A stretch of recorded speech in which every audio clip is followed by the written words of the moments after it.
नमस्कार साथियों। कैसे हैं आप सभी।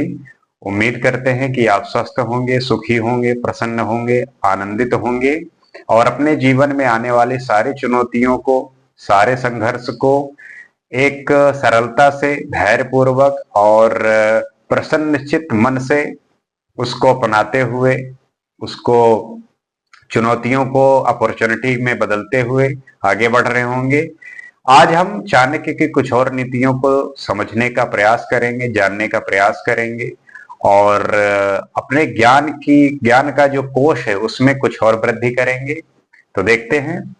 इप्सितम मनसा सर्वम कस्य संपद्यते सुखम दैवा अयत्यम यता सर्वम तस्मात् संतोष माश्रयेत। मनुष्य के मन की सभी इच्छाएं कभी भी पूर्ण नहीं होती, क्योंकि सभी बातें भाग्य के अधीन है। इसलिए मनुष्य को अपने जीवन में संतोष धारण करना चाहिए। ये बात तो बिल्कुल सत्य है कि मनुष्य के मन की इच्छाएं जो है कभी पूर्ण नहीं होती। जैसे ही एक चीज पूर्ण होती है कि दूसरी सामने खड़ी होती है। तो आपकी इच्छाएं हमेशा बदलती रहती हैं, बढ़ती रहती हैं और ये इच्छाएं कभी भी खत्म नहीं होती मरते दम तक। तो अपने जीवन में जब इच्छाएं बढ़ती रहती हैं, खत्म नहीं होती, तो आपके अंदर एक असंतोष रहता है, एक असंतुष्टि हमेशा बनी रहती है। और ये संतुष्टि तो मैंने आपको कितनी बार बताया है कि ये जो आपका विषय वासना है, इस माया रूपी संसार में किसी भी वस्तु को लेके जो आपका मोह है, यही आपको भरमाया रहता है, ये इसी में आप फंसे रहते हैं। उसके मुक्ति का जो आ, उपाय है वो मैंने बताए हैं, जैसे कि आपको योग करना है, ध्यान करना है और इन सब के द्वारा आप अपनी इंद्रियों पर, अपने मन पर नियंत्रण पाना है, तभी आप इससे मुक्ति पा सकते हैं। वो भी हमेशा इसका अभ्यास करना है, हमेशा इसको सजग रखना है, होश में रहना है। तो लेकिन ये सब होते हुए आपको सदैव संतोष में रहना है। जो आपके पास है उसी को भगवान का या भाग्य का या फेट का, जो भी आप समझिए, उसे समझकर अपने जीवन में एक संतुष्टि रखनी चाहिए। किसी भी बात को लेके इतना ज्यादा नहीं इच्छा अपनी बढ़ानी चाहिए कि वो आपको असंतोष और बेचैन कर दे। यथा धेनु सहस्रे सुवत्सो गच्छति मातरम तथा यक्ष कृतम कर्म कर्तारम अनुक्षति। जिस प्रकार हजारों गायों में बछड़ा केवल अपनी मां के ही पास जाता है, उसी प्रकार जो कर्म किया जाता है वह कर्म करने वाले के पीछे पीछे चलता है। हजारों की गायों की भीड़ हो, लेकिन कोई बछड़ा है वो अपने मां को ढूंढ लेता है, उसी प्रकार जो आप कर्म करते हैं वो आपके पीछे पीछे चलता है। जो आप कर्म करेंगे उसी का, जो जैसा भी कर्म होगा उसी के अनुरूप आपको फल मिलता है। वो वैसा ही है कि जैसे दर्पण आपके सामने रखा हो और जब आप अपने चेहरे को देखेंगे तो जो है वो वही दिखाता है। वैसे ही आपके कर्म हैं, जो आप करेंगे उसका बिल्कुल सेम टू सेम आपको उसका उत्तर मिलता है, उसका फल मिलता है। तो आपको सदैव ये बात ध्यान रखनी है कि जो अभी आप कर रहे हैं, जो आपने पास्ट में किया है, उसी का जो फल स्वरूप आप आने वाला समय है वैसा ही आपका बनेगा, वैसा ही आपका निर्धारित होगा। तो आप अपने समय को, आप अपने काम में होश साधिए। आप जो कर रहे हैं ये सोचिए कि ये मेरे लिए ठीक है या नहीं, क्योंकि इसी के माध्यम से, इसी जागरूकता से आप अपने आने वाले समय को ठीक कर सकते हैं।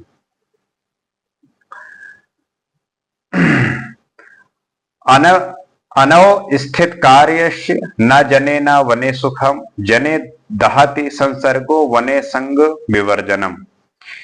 बेढंगे काम करने वाले को न समाज में सुख मिलता है, ना ही जंगल में। समाज में मनुष्यों का संसर्ग उसे दुखी करता है, जबकि जंगल में अकेलापन। जो बेढंगे लोग होते हैं, काम करने जो जिसका कोई एक सही तरीके से काम करने का ढंग नहीं है, वो समाज में सुख नहीं पाते, क्योंकि वहां पे समाज में रहकर आपको दुखी होते हैं, क्योंकि उन्हें उस तरीके से चलना पड़ता है, नियम कायदों का पालन करना पड़ता है, एथिक्स का पालन करना पड़ता है, आपको अपनी मॉरलिटी वो सब रखनी पड़ती है। और ऐसे लोग जब जंगल में जाते हैं तो वहां पे वो अकेलापन पाते हैं। तो ऐसे लोगों का कहीं पे भी ठिकाना रहता नहीं है। ऐसे लोग एक तरीके से मरे हुए के समान होते हैं। उनका ये बस धरती बोझ उठा रही होती है। यथा खात्वा खनित्रेण भूतले वारे विंदति तथा गुरुगताम विद्याम शुश्रु धीरति गच्छति। जैसे फावड़े से खोदने पर पृथ्वी के अंदर से पानी की प्राप्ति होती है, वैसे ही गुरु की सेवा करने वाला विद्यार्थी विद्या को प्राप्त करता है। गुरु की बात आ गई। जैसा आपको पता है कि पहले के समय में फावड़े से खोद करके जो है कुआं बनाते थे और पानी निकलता था। आज के समय में तो अच्छी अच्छी टेक्नोलॉजी है। आज के समय में नलकूप है, समरसेबल है और ट्यूबवेल हैं। अलग अलग तरीके के उपकरण हैं जो अंदर से पानी निकाल के हमें देती हैं। वैसे ही गुरु जो है, आप गुरु की जितनी सेवा करेंगे आपको उतना ही विद्या का लाभ मिलेगा। और जैसा कि आज 5 सितंबर है, शिक्षक दिवस है, तो शिक्षक दिवस आप इस तरीके से समझ सकते हैं कि शिक्षक का मतलब यह है कि आपके जीवन में इंफॉर्मेशन, आपके जीवन में ज्ञान का वो भंडार भर दे, जिससे आपके जीवन में एक परिवर्तन, एक जागरूकता, एक शिक्षा और इस तरीके से आपको सही और गलत का पाठ सिखा सके, आपको चुनौतियों से लड़ने की स्किल सिखा सके। तो शिक्षकों की और गुरुओं की आप जितनी मदद कर सकें, आप जितनी सेवा कर सकें, आप जितना उनका आदर कर सकें, जितना आप उतना उनका आदर करेंगे, सम्मान करेंगे, सेवा करेंगे, उतना ही आपको ज्ञान प्राप्त होगा, उतना ही विद्या प्राप्त होगा।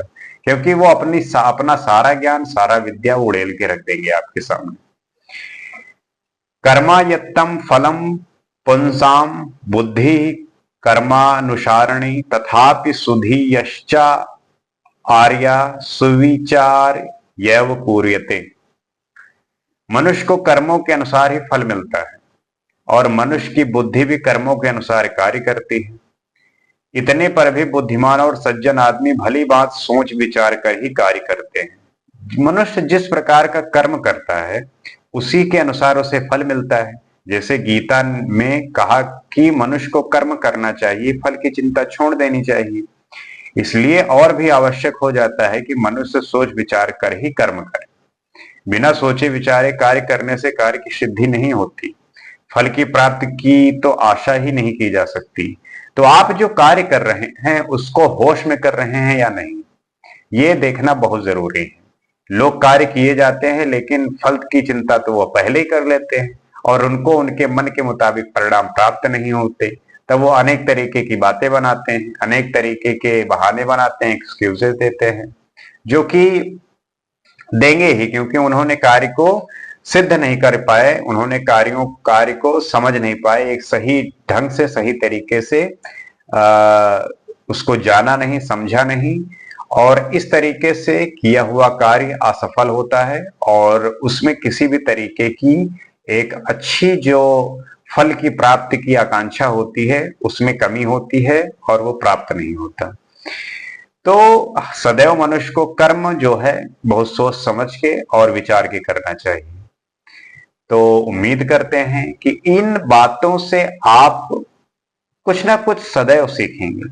इन बातों को आप जब सुनेंगे, इस पर चिंतन करेंगे, मंथन करेंगे, तो आपको इस बात का आभास होगा कि कुछ तो ऐसा रहता है जो हम हमेशा मिस करते रहते हैं, जो हमारे स्मृति में नहीं रहता, हमारे दिमाग में नहीं रहता, और हम अक्सर नए नए जो चुनौतियां होती हैं, नए नए परिस्थितियां होती हैं, वहां हम चूक जाते हैं। तो इन स्थितियों में आप चूके नहीं, इन स्थितियों को आप सही से मैनेज कर सकें, बना सकें, तो इन सब नीतियों को, इन सब बातों को जानना भी आवश्यक है। आप इनको जानेंगे और इन पर कमांड करेंगे, इन पर नियंत्रण करेंगे, तब आप सही जीवन में एक ऐसा वृक्ष लगाएंगे जो सदैव आपको हर तरीके से उपयोगी होगा, आपको हवा देगा, आपको ऑक्सीजन देगा, आपको छाया देगा, आपको फल देगा, फूल देगा।